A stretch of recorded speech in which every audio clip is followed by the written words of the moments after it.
It's been a while since I talked about Them Fightin Herds, or uploaded a review for that matter. With the game now out of early access and updated to version 1.0, I figured now would be a good time to talk more about this game, specifically features that I left out as well as features added after my last impressions video. And if I'm going to be frank, this game has been doing a lot of things right. I could say them right now, but I know you're gonna ditch my video the moment I say them, so tough luck. You'll have to watch the whole video.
Holy shit!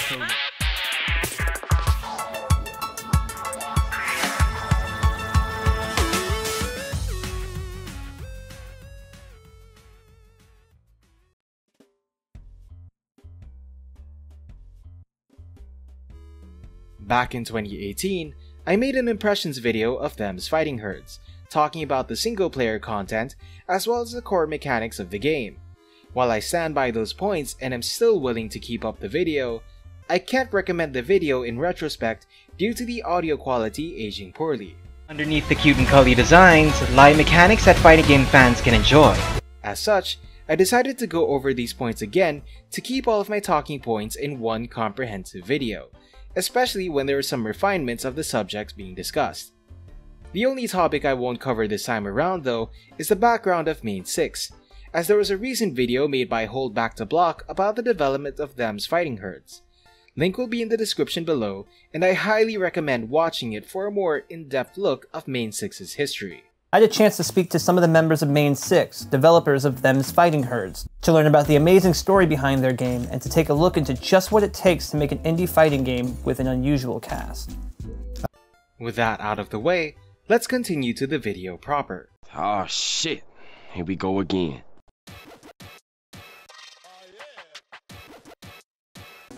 The game's main menu actually received quite the overhaul compared to when it was released in early access.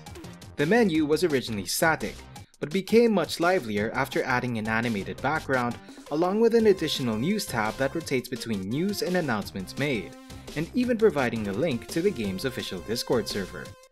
They also added an option to change the button display throughout the game, letting you choose among Xbox, PlayStation, PlayStation 4, and generic controller layouts. It's a nice feature considering that the PC can use a multitude of controllers, as well as allowing you to be comfortable with your layout of choice. The UI in a match does a great job of displaying all the necessary information needed throughout the fight. A neat thing added in the game's early access development was that the icons of a character react to what's happening in the match, rather than having the static icons when originally released. And depending on the follow-up super used, some characters will also get additional resource interfaces, such as Paprika getting a picnic basket icon that shows how many gifts are currently inside it, or Tianhuo getting a timer bar on top of her super bar. Hand-drawn animations are used for the characters while 3D art is used for the backgrounds. As a result, there's more focus on how the characters are animated, which is shown in the characters' attacks. For those with less powerful PCs or laptops, it's possible for you to use 2D backgrounds as well, but it's recommended to use 3D backgrounds if performance allows it, as the combination of 3D backgrounds and 2D characters in the background give the game life. Each attack is designed to show the personality traits of a character as they fight, further reinforcing what the character is like. Palm, for example, is scared and timid, so she'll have attacks that involve her cowering or an air dash that has her scared. Velvet will fight as if she doesn't want to put effort in fighting, thinking that her opponents are a waste of time. Paprika wants to fill the world with love, so she often goes about in a fight with happy-go-lucky antics. Oleander relies on dark magic in a fight, making her reliant on her spellbook to show that dark magic can be used for good. Arizona fights with all her might, and Tianhuo fights with technique and skill of a kung fu master. Would this style of fighting choreography be new or groundbreaking? Not really, but it's a useful style at that to help show what characters have to offer, and the smooth animations more than prove the point. The character select theme and stage soundtracks in a match consists of dynamic music, adding different variants to shake things up. The variations used are all dependent on the characters in the match. Arizona's variations have country rock music with an additional cowbell for percussions. Velvet's variations have Christmas jingles. Oleander's have Baroque music. Palm's variations have soft rock music. Paprika's variations have upbeat chiptune music. And Tianhuo's variations have Oriental music. It's a bit tricky to fully describe how the variations are used throughout the match, so I'll show it instead. Take your pick.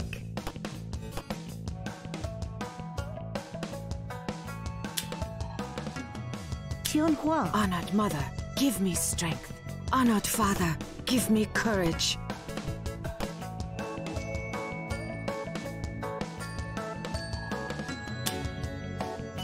Tom. I don't want to be here!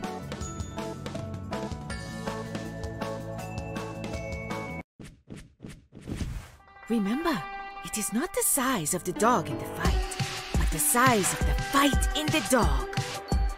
But I'm not a dog! Round 1. Fight.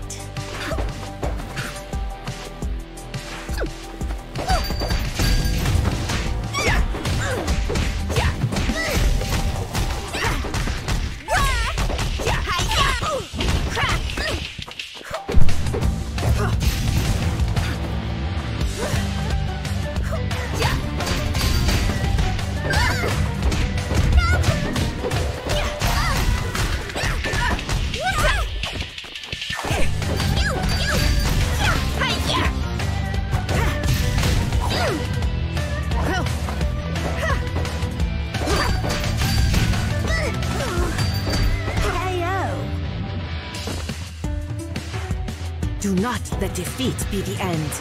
That was perfect. Round 2. Fight. Now it's my turn.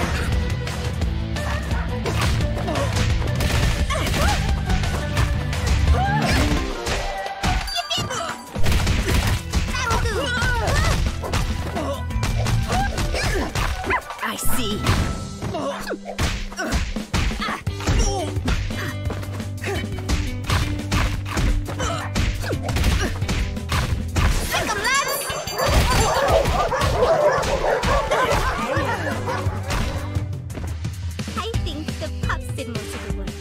That was perfect.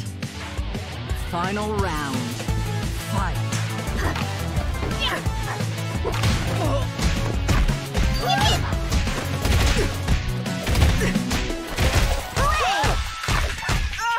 Well done. Again.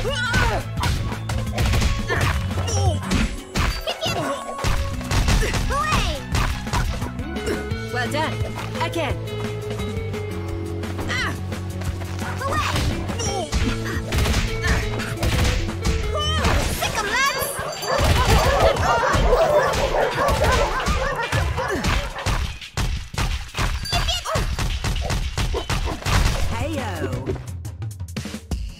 I think the pups did most of the work. That was perfect.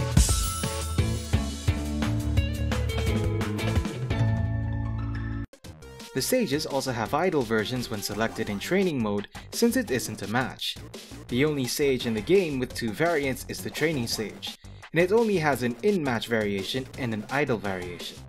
The Salt Mines, on the other hand, is the only stage in the game with 2 themes, one for arcade mode and the other during a Salt Mines run in the Pixel lobbies.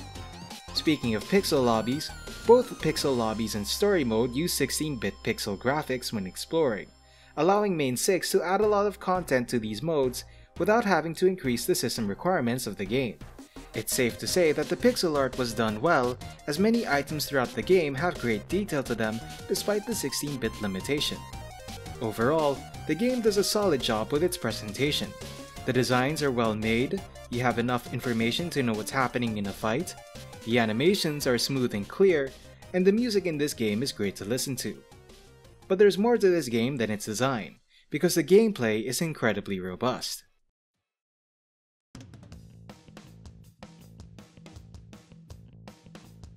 As you've probably guessed by now, Them Fightin Herds is a 2D fighting game.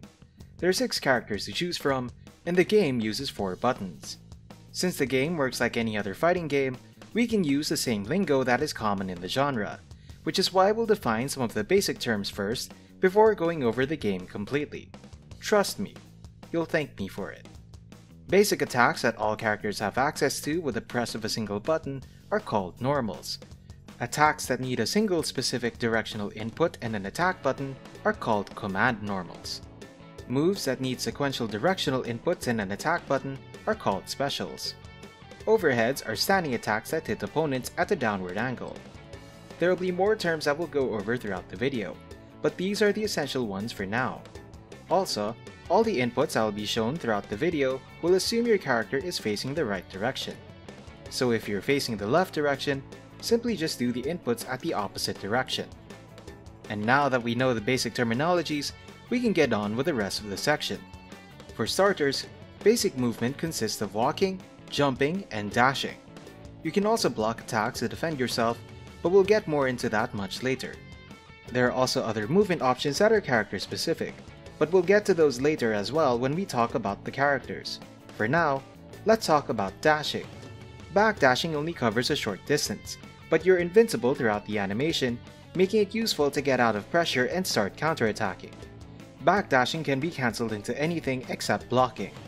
On the other side of the coin, forward dashing doesn't provide invincibility, but it can be immediately cancelled by crouching, which in turn lets you defend yourself if your opponent is hampering your approach.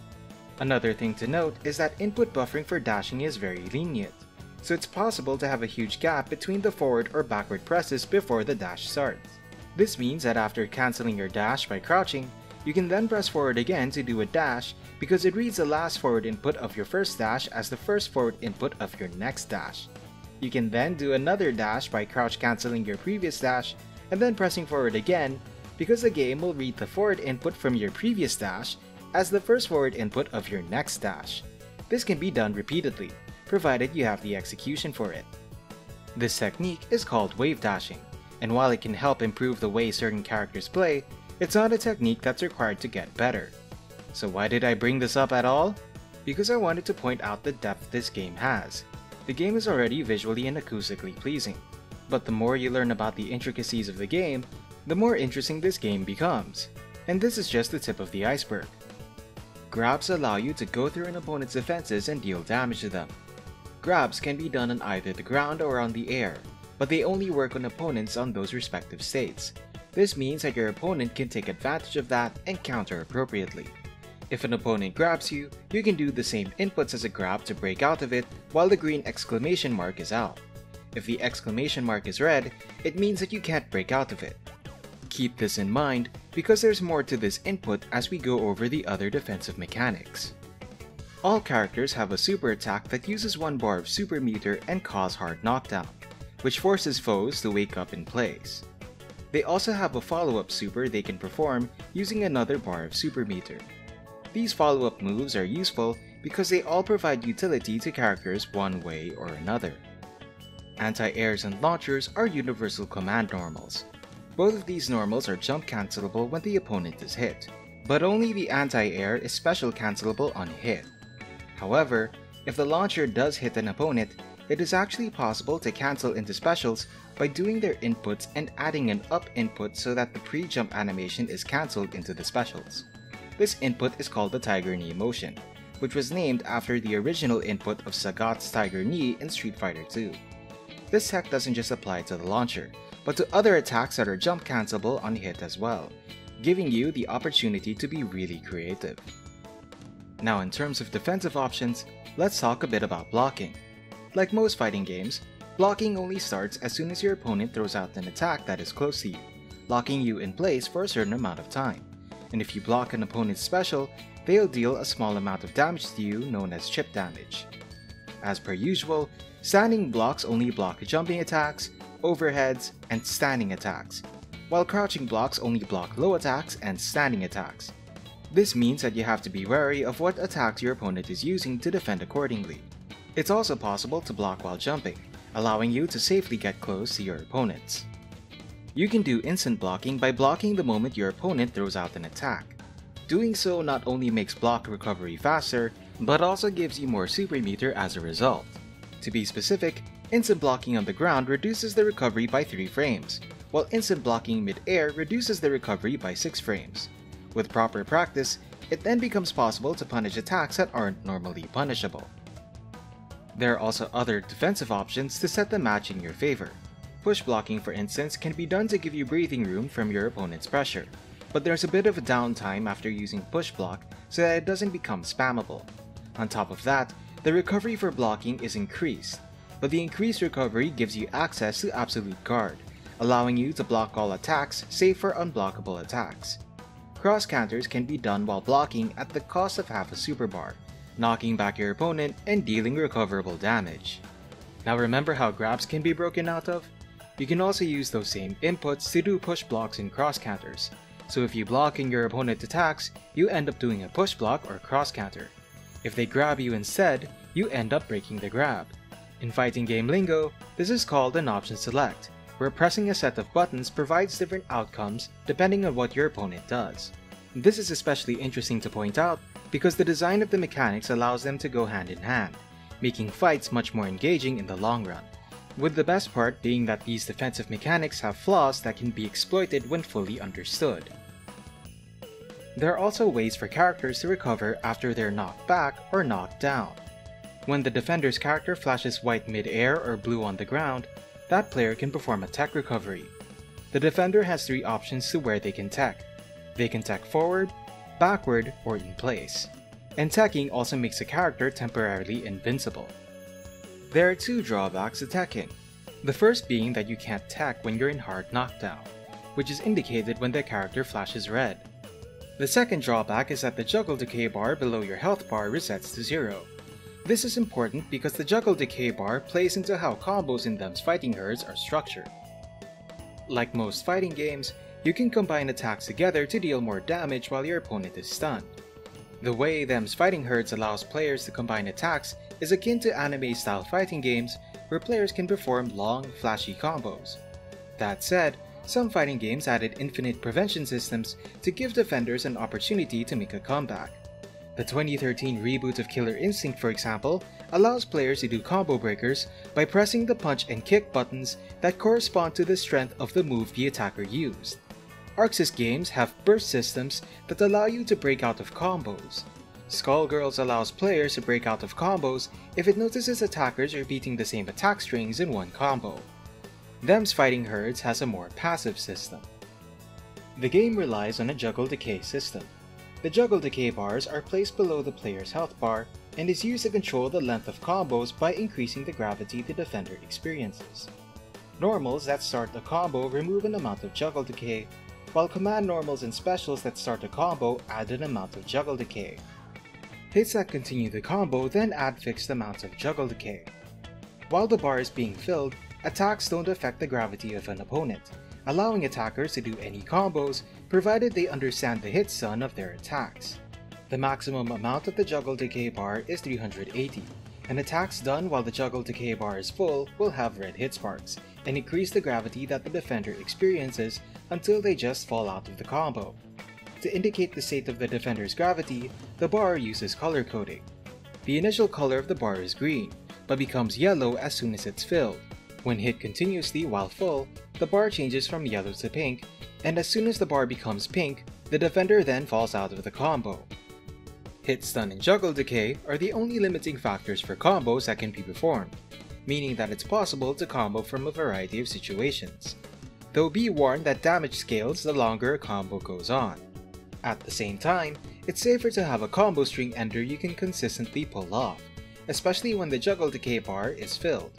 What happens as a result is that the game promotes creativity and familiarity simultaneously. For example, as a Tianhuo player, I tried to do as many jumping C loops before reaching 360 juggle decay at most. When I reach or get close to that value, I then do standing B, standing C, crouching C, and then launch them into the air. After launching them in the air, I have two different ending strings depending on whether we're in the middle of the screen or in the corner.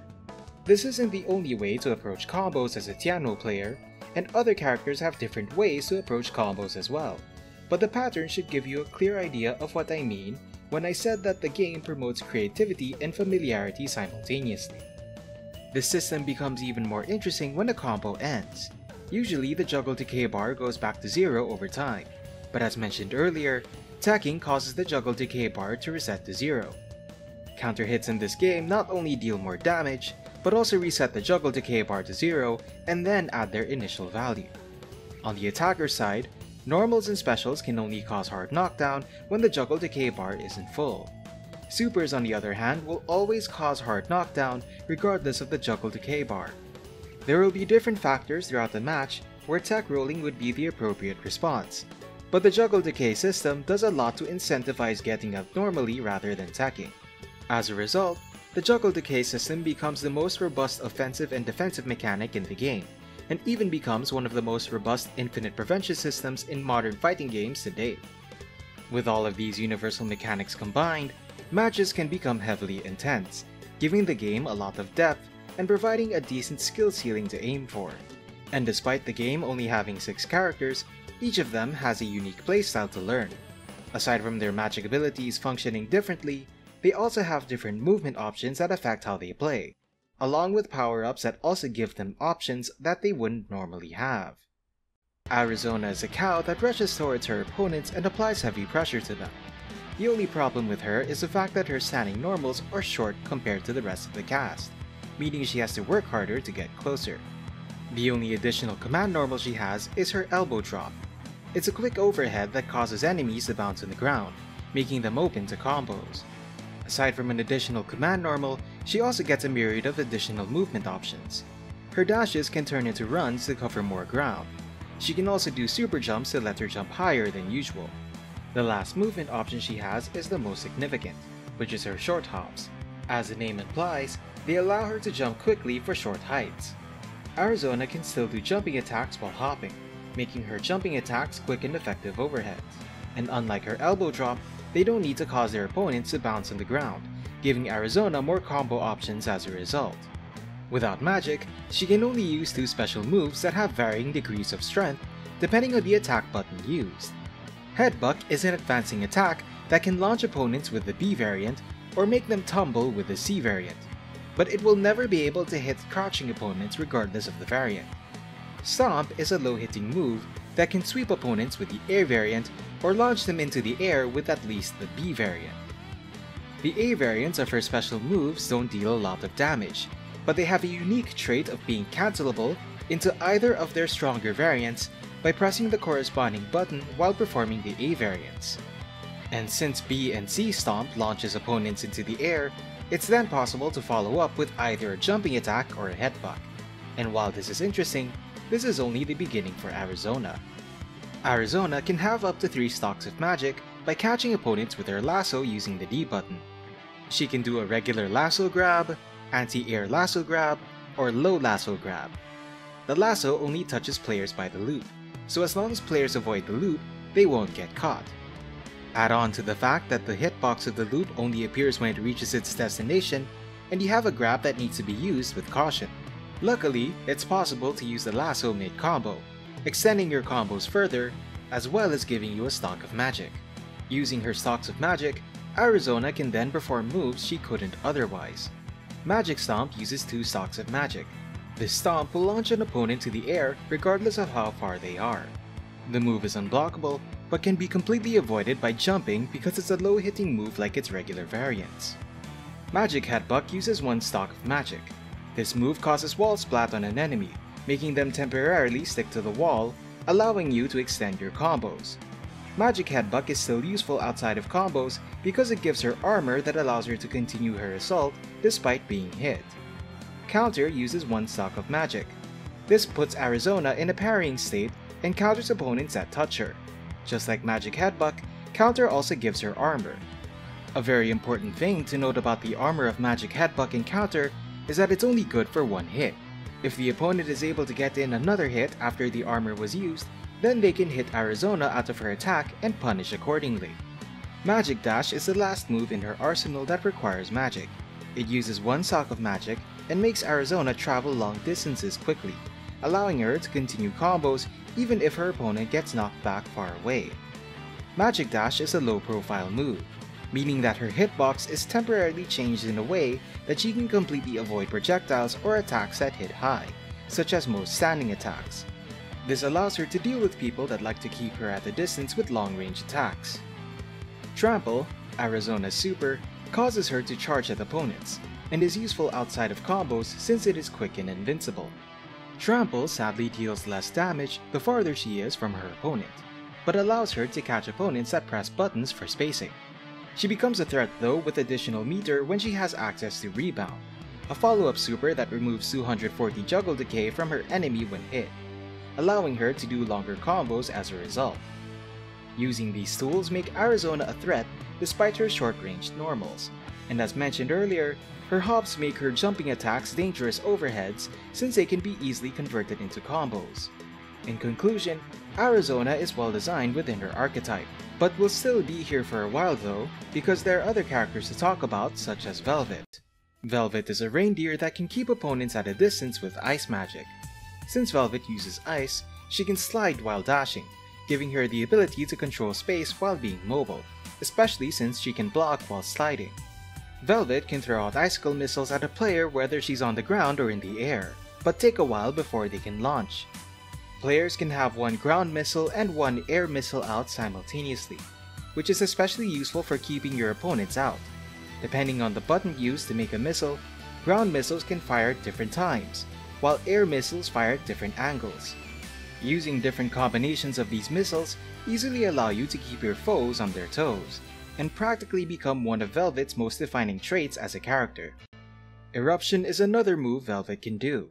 It's a low-hitting projectile that knocks opponents towards her or away from her. Now one may ask why she'd have an attack that causes her opponents to land towards her. Well, the first reason is that these attacks can serve as combo extensions and opponents flying towards her make her combos easier. The second is that every once in a blue moon, she'll want her opponents down and close to her after a stray hit, especially if she times her missiles in a way that will fire on her enemies the moment they wake up, forcing them to be on the defensive.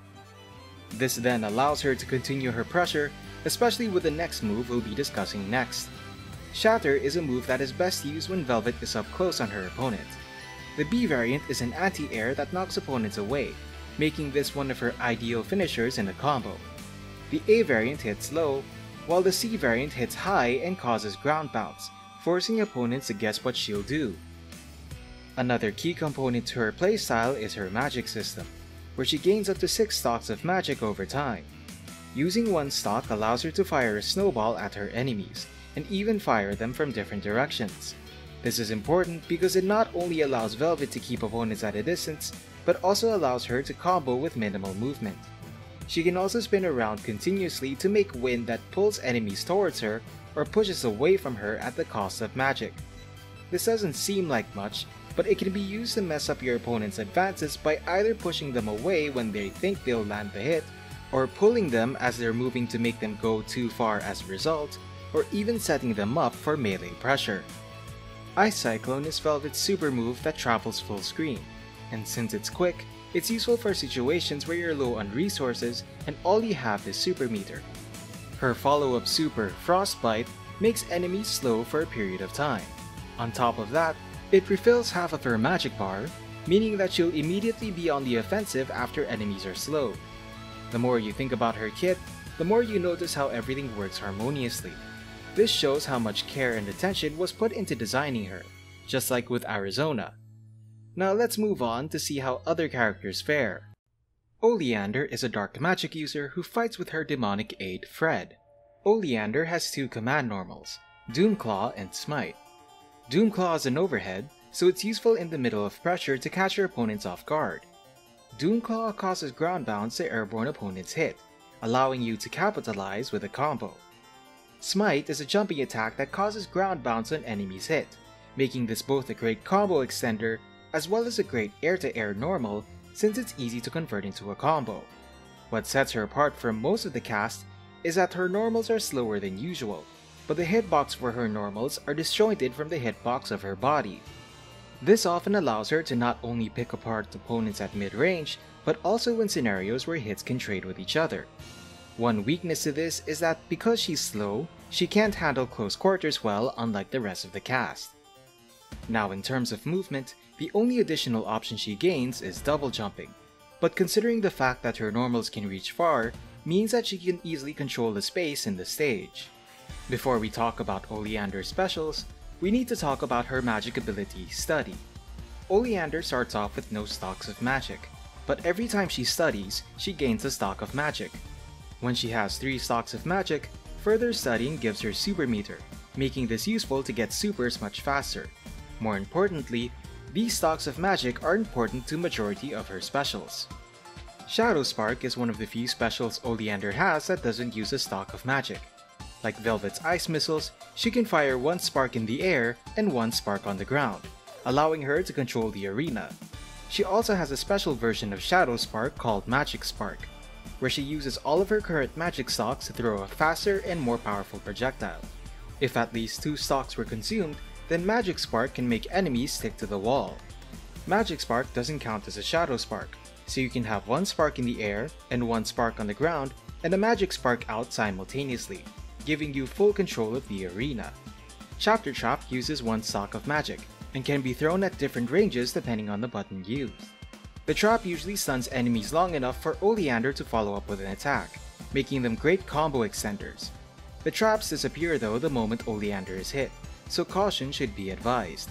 With 3 stocks of magic, Oleander can throw out a magic trap that not only deals more hits and damage, but also not disappear when Oleander is hit, making her a big threat when properly placed.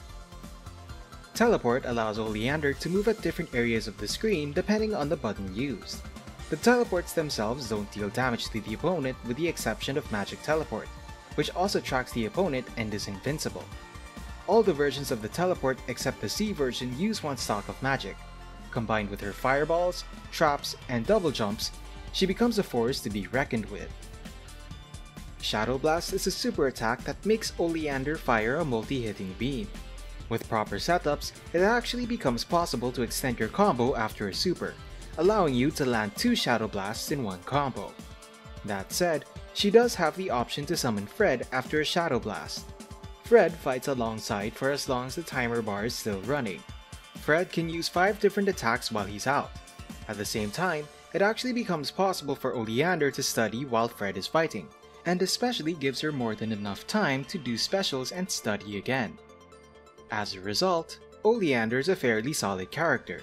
She's not as well designed as the other characters I mentioned, and relies heavily on magic, but once you learn how to make your resources, she becomes a threat to deal with. But I think it's time to move on to other characters.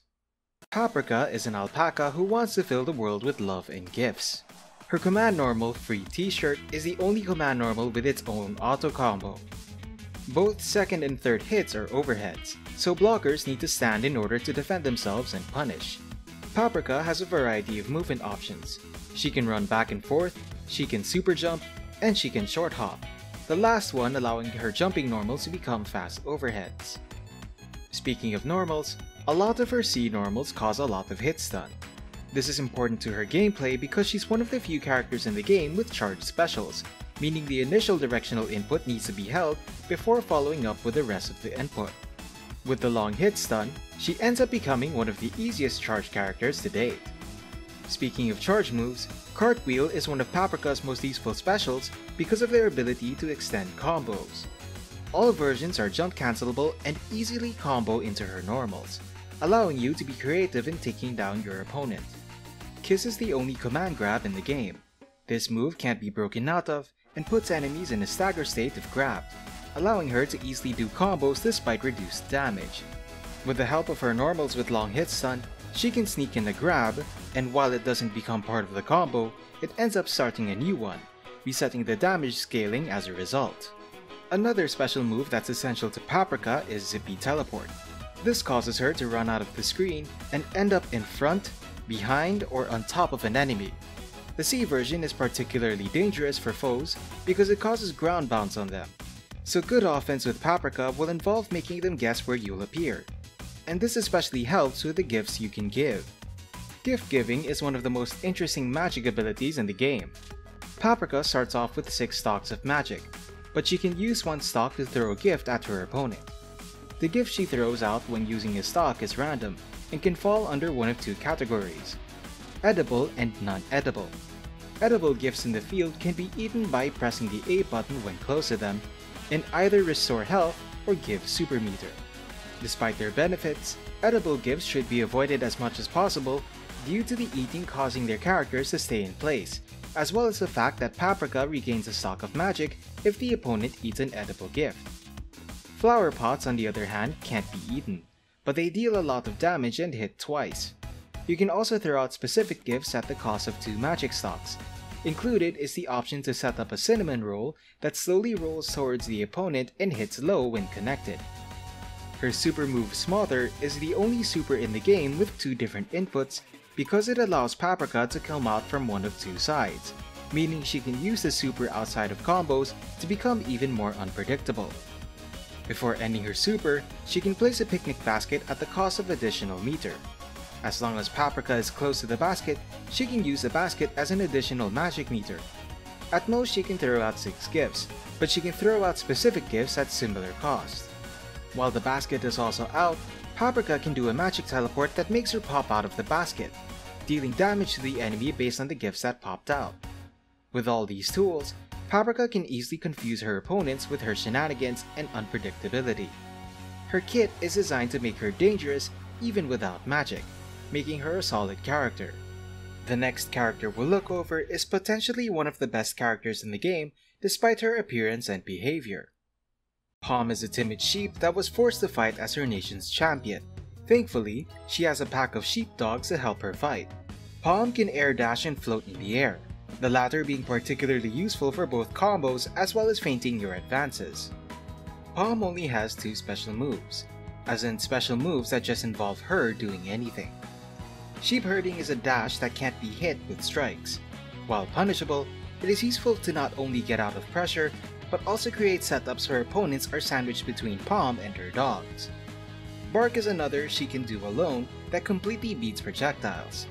The stagger it causes stuns enemies long enough to not only summon a dog, but also extend your combos as well. Pom's magic abilities stand out through the use of her dogs. Pom only has 3 stocks of magic, which she starts out with in a round. Depending on what dog she summons, she uses some of those magic stocks to summon them. Pom can then control the dogs to attack or move while she's not hitting or blocking by using the D button. That said, if the player is controlling the dogs, then the opponent is able to hit them while they're being controlled, and eventually make them disappear with enough hits. A general rule for the dogs is that the attacks or hits they can take are based on how many stocks were used to summon them.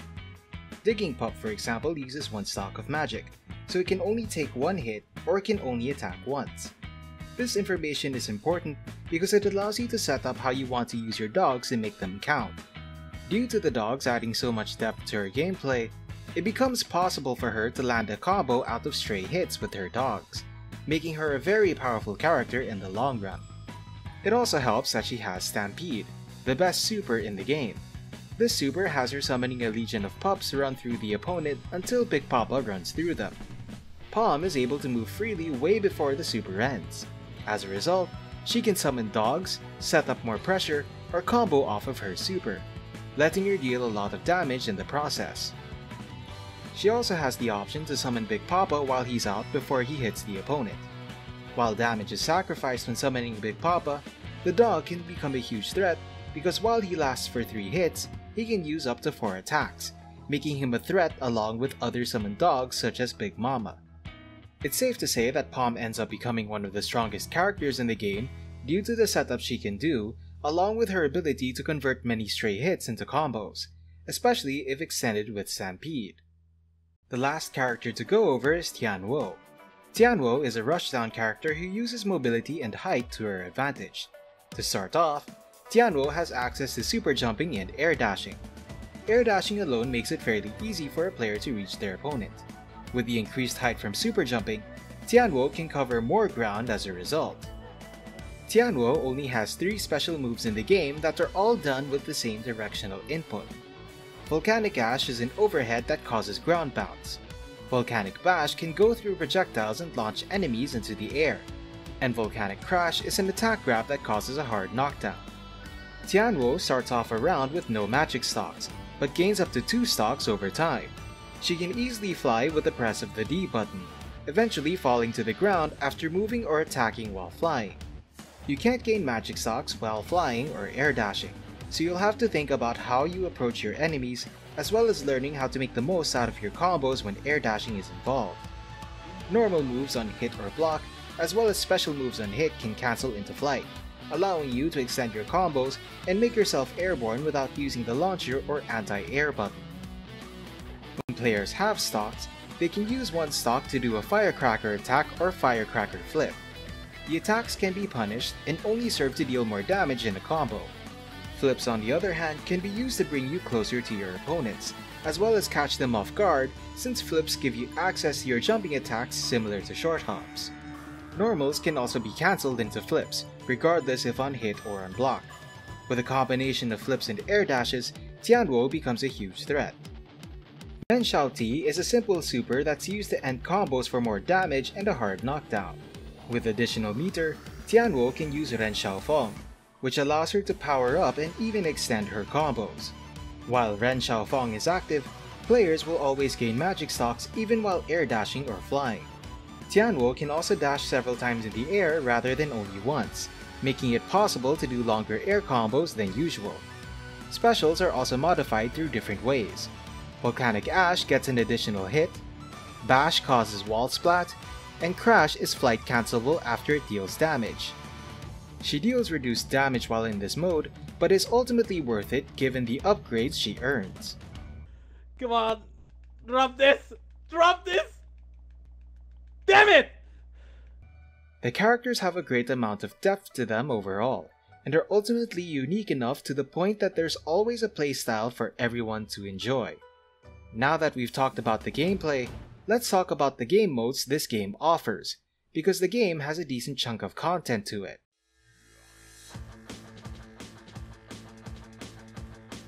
The game, of course, has the typical modes in a fighting game: Arcade mode, Local versus mode, and then Training mode. Arcade mode is a relatively bare-bones mode compared to the rest of the game. You choose one character and fight everyone until you reach the predators. From there, you have to beat 4 predators consecutively to win. If you lose against any of the predators, you'll have to start from the very first predator. The good thing about this mode is that it shines through the AI. The AI adjusts its strategy based on attacks and movements you've done as you play, trying to get players to adapt on the fly. On harder difficulties, the AI adapts even faster. Since it's just one AI used throughout the whole run, it even uses its experience from beaten characters to the current character being used. While it's not as good as playing against actual players, it does settle for a nice alternative for those with poor internet. Local versus is of course the way for 2 players to play against each other. What sets local versus apart from other fighting games though, is that rather than having a match, you can set up a sparring mode for players to practice together rather than fighting against each other. The timer is indefinitely set, so players can practice together as long as they like.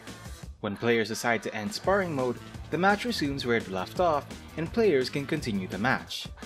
When a match ends in local versus, you have the option to start a rematch, change character, or change stage. Players who opted to change their character or stage will be the only ones to choose a character or stage, locking in players who just opted to do a rematch. The game also has a comprehensive tutorial mode that goes hand in hand with training mode, which will be discussed later on. Tutorial mode goes over all the mechanics the game has to offer, with Oleander and Fred guiding you along the way.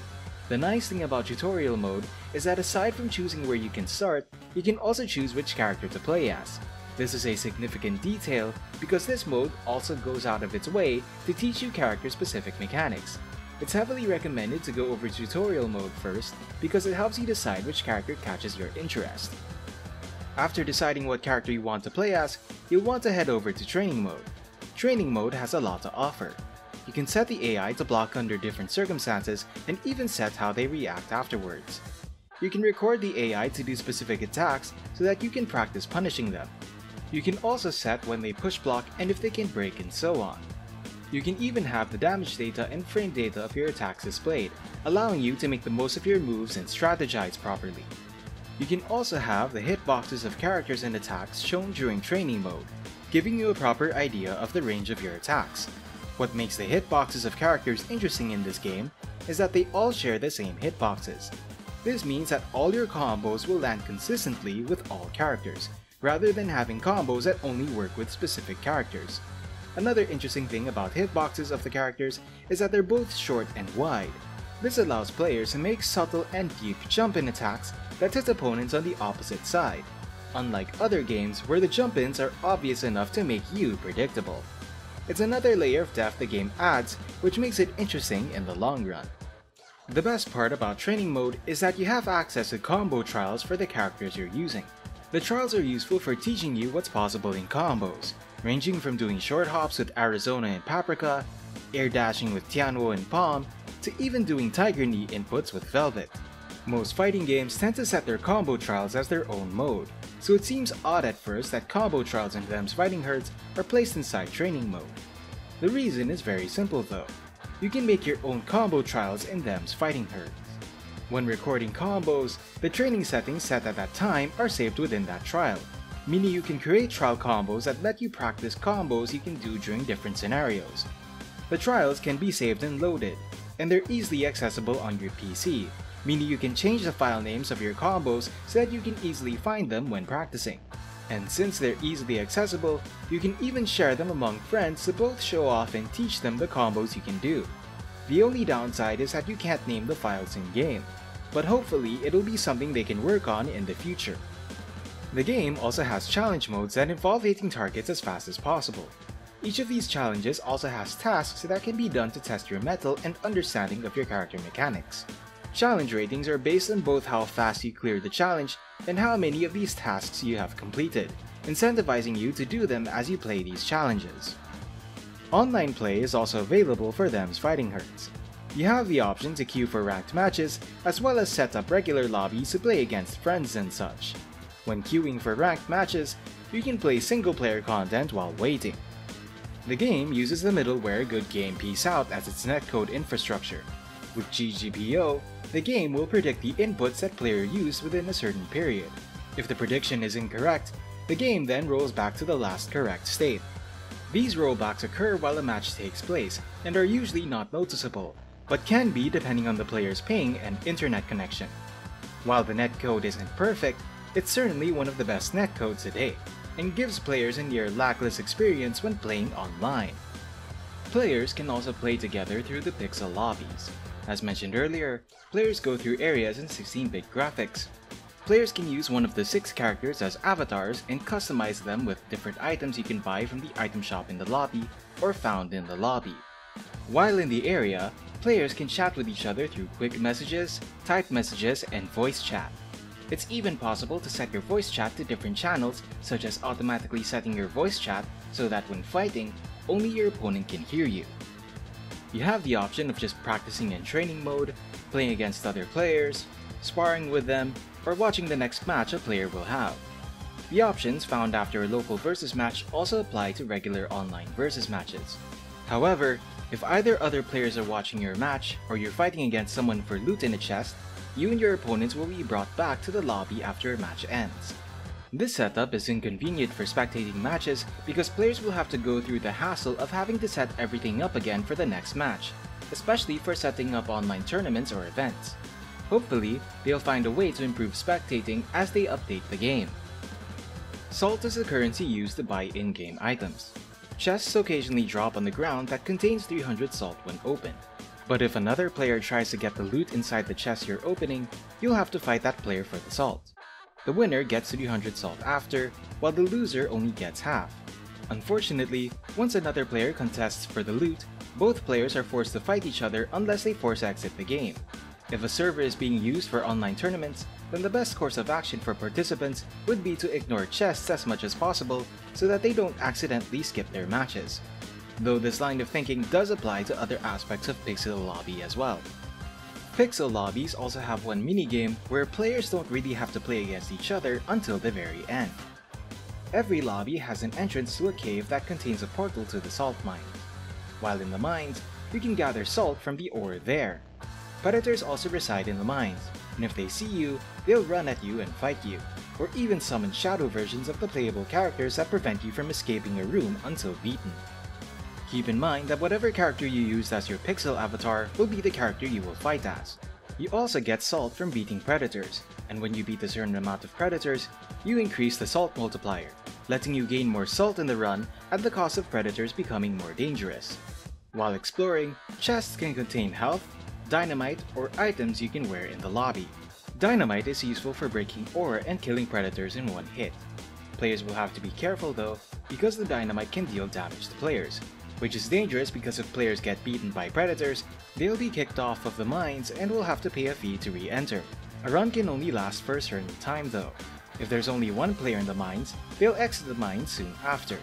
If at least 2 players are in the mines, then the player with the most salt gathered becomes a bear and fights all remaining players until they're either all beaten, or the player that became the bear is beaten. After a run, you gain different bonuses depending on certain actions you've done. Being the bear is very interesting. The bear doesn't really have much for combos, but due to the armor it has, it's very possible for the bear to approach players and grab them.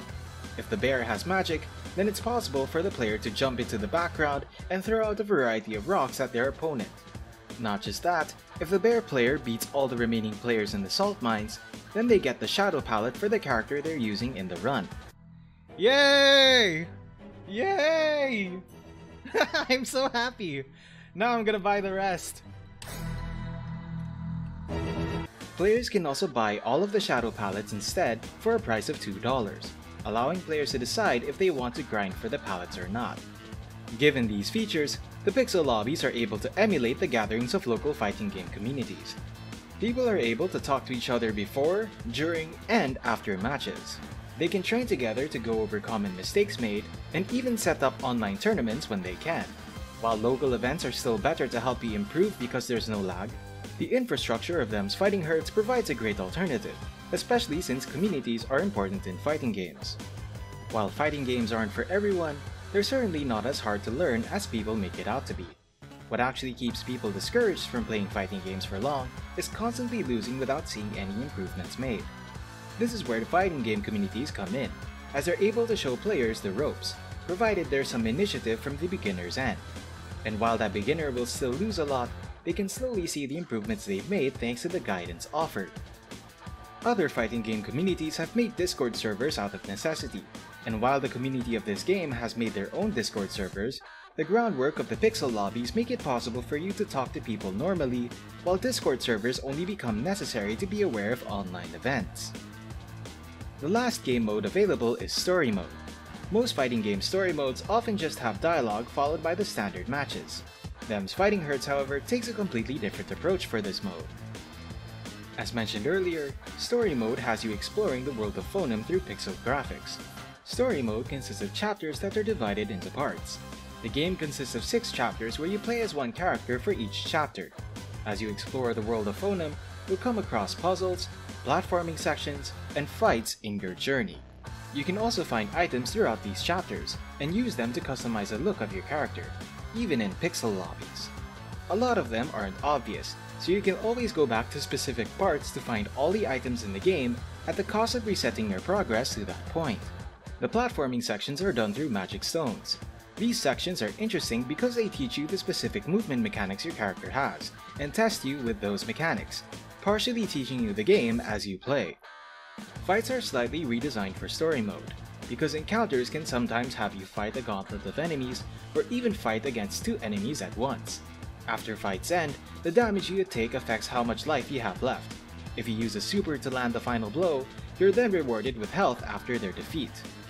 Each part ends with you fighting a boss, who is usually either a modified predator or another playable character in the game. To shake things up even more, the characters you fight in story mode become much stronger than when fought in regular matches outside of story mode. That said, these characters are still fair, making these additions great for story mode in the long run. The only downside to this mode is that the entire story mode is not yet available. As of now, you can only play through Arizona's chapter, and the whole playthrough takes about 2 hours.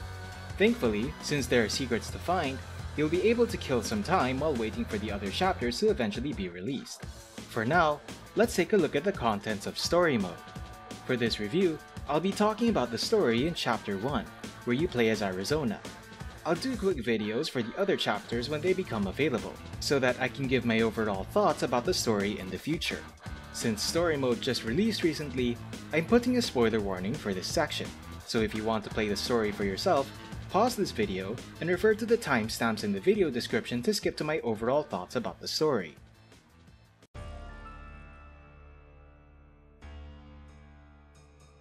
The prologue is set in Rain City, where a council has taken place to listen to the account of a young zebra.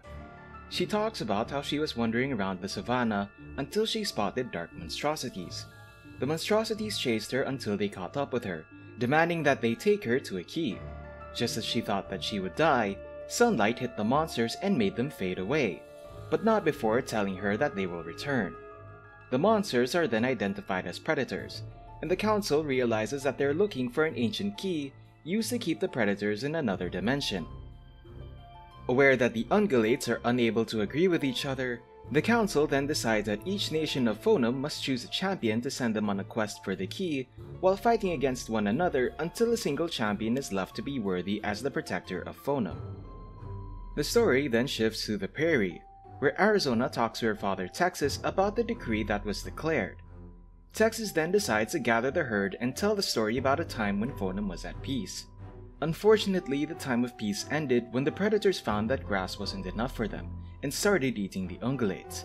The ungulates fought back, and after weakening them, a mysterious mystic used her magic to keep the predators in another dimension with the help of the legendary key known as the Prophet's Key. After the predators were gone, the ungulates formed different herds as they found that things could never be the same again. And those who knew of the tales knew that the predators would eventually return. It's never fully explained why the hoofed mammals could never come to terms with their differences, or why the one giant herd split into many. Hopefully, as more chapters are released, the writers will expand upon this further, especially since this is an interesting detail for a threat such as this. It's a move that makes me curious how the story will play out. While the logical thing for the characters to do would be to team up against the predators, the writing doesn't have to require the characters to be logical for the story to be good. What the writing should require, though, is for the characters to be consistent with their beliefs, personality, and line of thinking, as well as having scenes that show how the characters progress and slowly change or expand upon their beliefs. A great example of this would be Luke Skywalker in the original trilogy of Star Wars. As Luke Skywalker spent years with the Rebel forces, his friendship with Leia and Han developed to the point that he put his Jedi training on hold in order to save them. He was ironically saved by Leia, though, after he was beaten by Vader, who later revealed that he was Luke's father. Luke didn't stop there, though, as he eventually saved Han from Jabba the Hutt when he infiltrated the Mos Eisley Cantina. And even though Darth Vader was a threat to the galaxy, Luke went out of his way to bring back Vader to the light side of the Force. Not just because he felt the good in Vader, but also because his beliefs expanded to doing whatever it takes to take care of his family, especially after losing the family he grew up with early in the trilogy. This makes the sequel trilogy of Star Wars disappointing, because he went into hiding 30 years after the original trilogy, despite his friends and family being in danger. He also originally intended to kill his nephew in his sleep because his nephew was tempted by the dark side of the Force? I probably should stop here. Going back to Them Fightin Herds, my point isn't that just because the reasoning wasn't brought up that the story is bad. Only time can tell. My point is that this detail has a lot of potential for the story to be great, and hopefully the writers execute it well. And if you can't tell by now, this has been the hook for me in the story. Continuing the story, Texas then asks who among the bovine will volunteer to take on the predators. The bovines run away, save for Arizona, who persists in searching for the key as their champion. Texas originally refuses to accept Arizona as their champion, but his wife Minnesota insists, reminding him that she's the only one who rose up to the challenge. After Minnesota dubs Arizona as champion, she advises her to head to Rain City since they have a museum with artifacts from the old time. Arizona then leaves post-haste and begins her journey to find the Prophet's key. Arizona tries to make her way to Rain City, but with the bridge broken down, she ends up traversing through the canyons to reach Rain. Alternatively, she can find a shortcut that involves walking through a valley, but finding that isn't as obvious. As she reaches the last bridge that goes to Rain City, she meets a cow named Madison. Pointing out how the bridge will take a day to be fully repaired, Madison advises Arizona to camp with her for the night, which she agrees to. During the night, Arizona is restless and is almost tempted to go through the tunnel near the bridge as a shortcut to Rain. As she goes near the broken bridge, she encounters a predator that scurries away to the tunnels. Out of disbelief, she follows the predator into the tunnels. As she follows the predator, she finds it weird that she's the one who's chasing it and not the other way around. The thought gets cut short though, as she's ambushed by a couple of predators. After beating them, she makes her way through the tunnel to get to Rain. But as she leaves the tunnel, she encounters a giant snake predator who asks her where the Prophet's key is. She refuses to tell them where the key is, and ends up fighting the snake.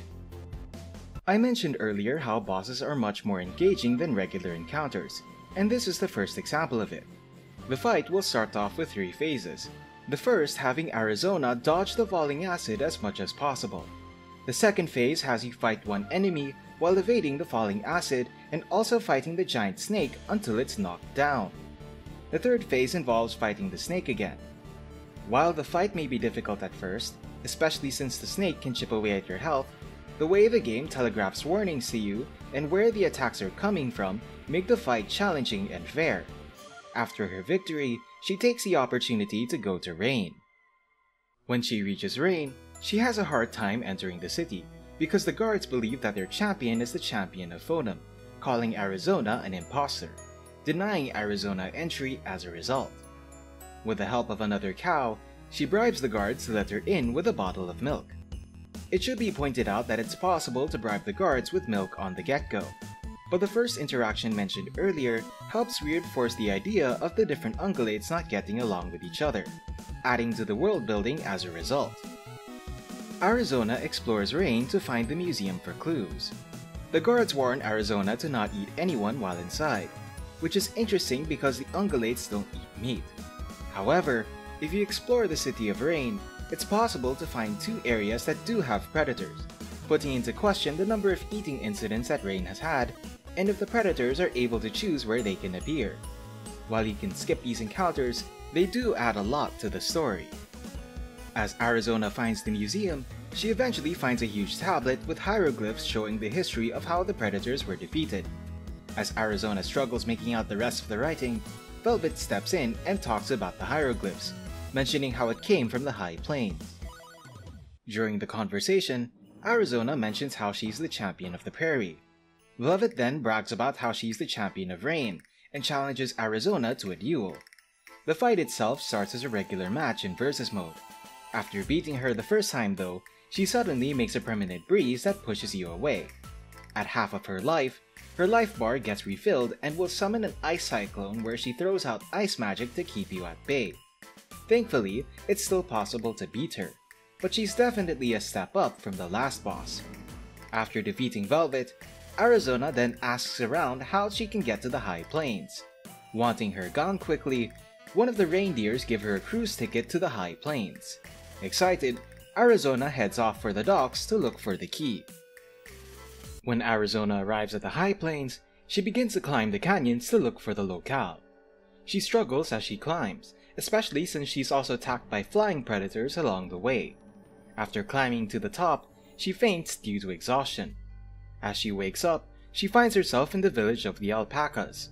The alpacas tell her to return where she came from, pointing out how the quest for the key is pointless. Arizona insists that she can save the world, and the alpacas mention how she's like the one pointy ungulate they couldn't dissuade. They tell her to talk to their village leader Adobo to find clues about the key. After asking for help, Adobo mentions that they don't know where to find the key, but he does mention that there are writings in the walls of the ancient ruins. Arizona then decides to head out to the ruins, but Adobo warns her about the dangerous monster that kills its victims with its crushing embrace. Regardless of the warning, Arizona heads out to find the ancient ruins. Throughout the foggy mountains, she's stalked by that monster. Just as she thought that she was safe from the monster, she tries to activate the magic stone by the bridge, only for a strange alpaca to pop out of it. The alpaca that later reveals itself to be Paprika doesn't talk like most alpacas. What she does instead is squeal in joy and giggle with the occasional smooching. As Paprika tries to approach Arizona, the calf tries to shoo her off, only for the alpaca to come right back, annoying the former and starting a fight as a result. Surprisingly, this fight is quite the step down from Velvet in terms of difficulty. While Paprika does gain attacks exclusive to this mode, a lot of them are obviously telegraphed and easy to react to. A nice way this could be mediated is if the AI would use her zippy teleports more. That way she can hit low or high from anywhere. And to make her even more dangerous, you could even make her do command grab after a teleport. What this can do as a result is that it makes her more imposing as a boss character while showing the humor of her character wanting to love everyone while being completely insensitive with or unaware of her strength. After defeating Paprika, Arizona then enters the temple to search for clues about the Prophet's key. There's not much to be said in terms of story.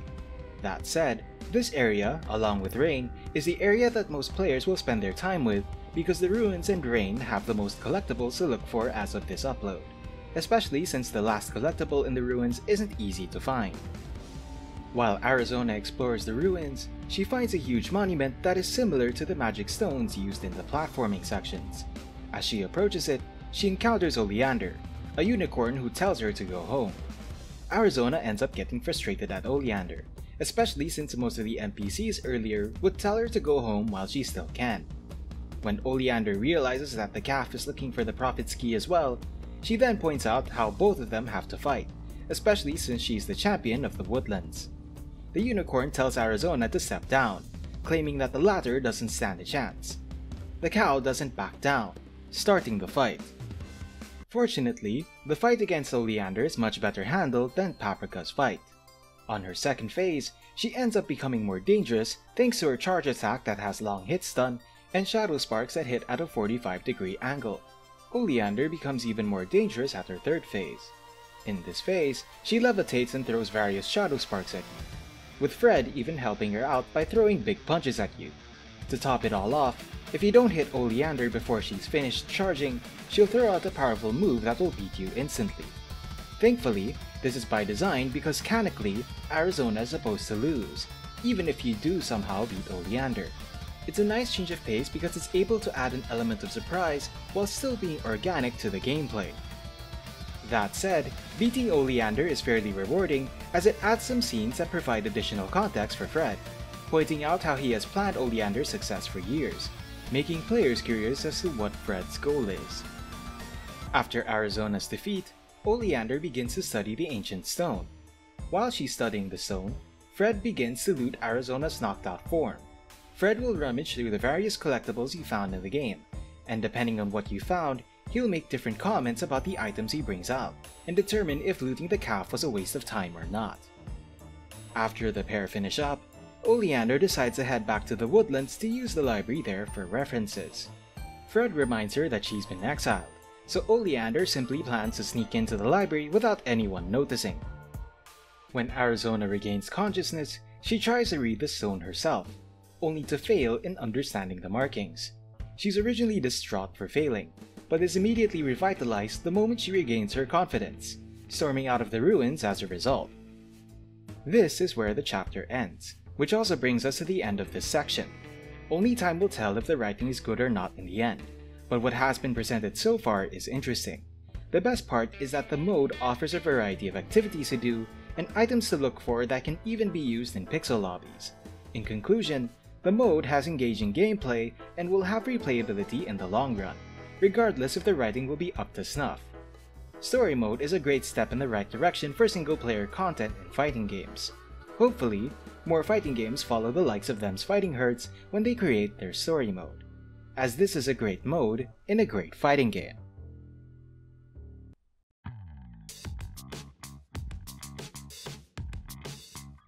To wrap everything up, Them Fightin Herds is a great fighting game that proves why fighting is magic. The game is only $15, but it provides a robust training mode, engaging single-player content, and an amazing online experience that is almost lackless. Despite the game's simple controls, the combat still has a lot of depth, incentivizing players to get better at the game. The care and effort put into this game is clearly shown, and I congratulate Main 6 for sticking through their project after all these years, and finally having something to show for it.